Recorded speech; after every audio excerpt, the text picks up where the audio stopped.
Paid family leave, allowing employees time off with pay, either at full salary or at a percentage of it, was one of the issues that the state legislature and the governor collided over towards the end of last year's session. The legislature passed a plan that would have been funded by a payroll tax split evenly between employers and employees.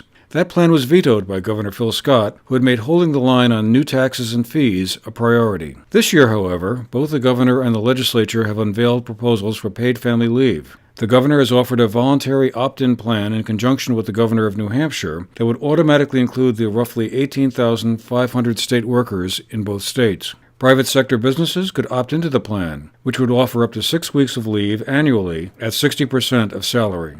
The legislature, now overwhelmingly controlled by Democrats and technically able to override a gubernatorial veto, has come back with a similar plan as last year's that would automatically include everyone and would offer up to 12 weeks of leave with full pay, financed by a payroll tax. Recently, the news project journeyed to Montpelier, the state capital, where we talked with Beth Festighi, the commissioner of the state's Human Resources Department, and also with Ashley Moore, the state director of the Main Street Alliance, a small business advocacy group, about the two plans and their merits.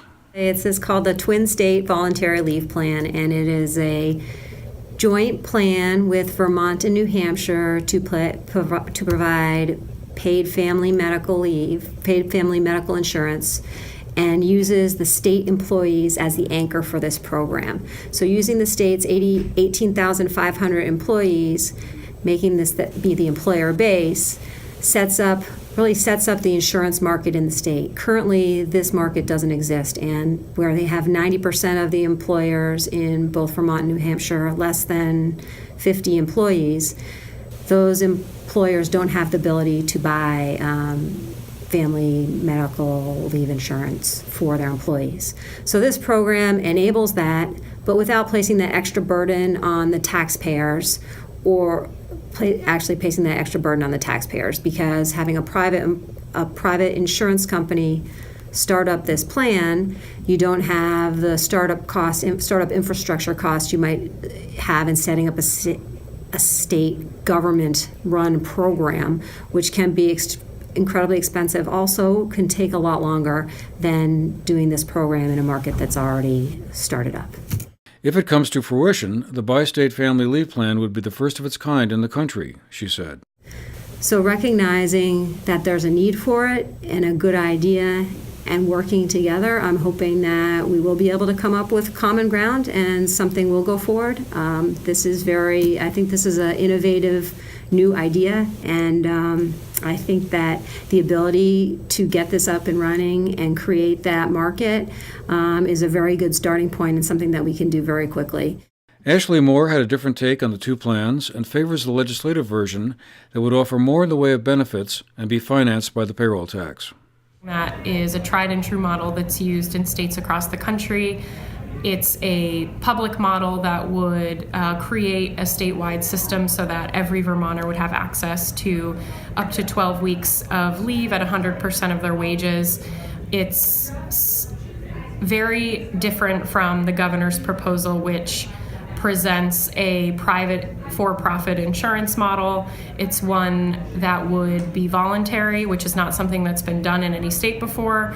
I think that that's something that's been very concerning to a lot of people to choose this experiment approach with Vermonters as opposed to using this model that's been successful. It would provide a very generous benefit at a very low cost, at very essentially double the benefit at significantly less cost than what the governor's proposing, and it would ensure that everybody's covered, which is something that's really critical it's something that the coalition and the legislature feels is really critical.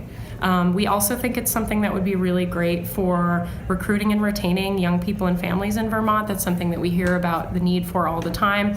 And in order to do that and make Vermont an even more attractive place for young people and families, we need to have these systems in place that will allow people to sustain their livelihoods. And so we're hearing from both businesses and workers that the status quo is not working, and thankfully we think that we're on the track to pass a proposal that will give people this essential support that they need.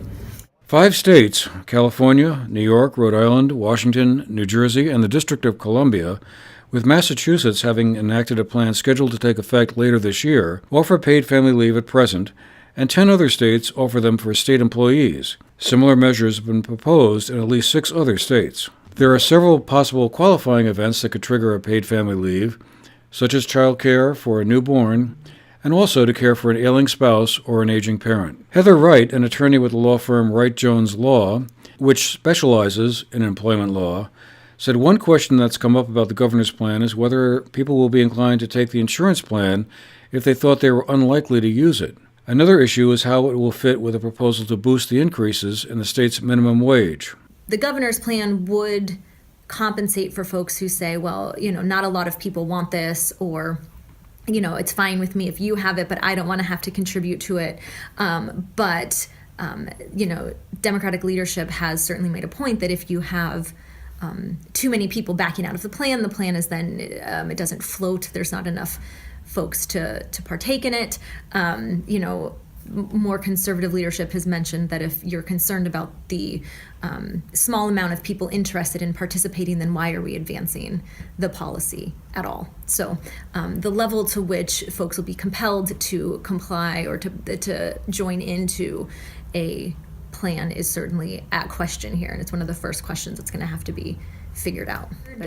A senator speaking about the minimum wage bill, actually referring to folks wanting to have more money in their pocket and then making the decision about what to do with that money on their own.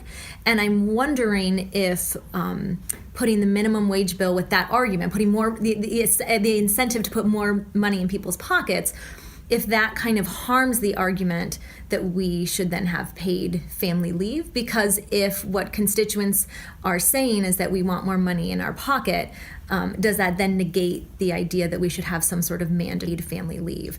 And so I think, we're all our own worst enemies, right? We're all going to say, I'm going to live forever and I'm probably going to be healthy the whole time.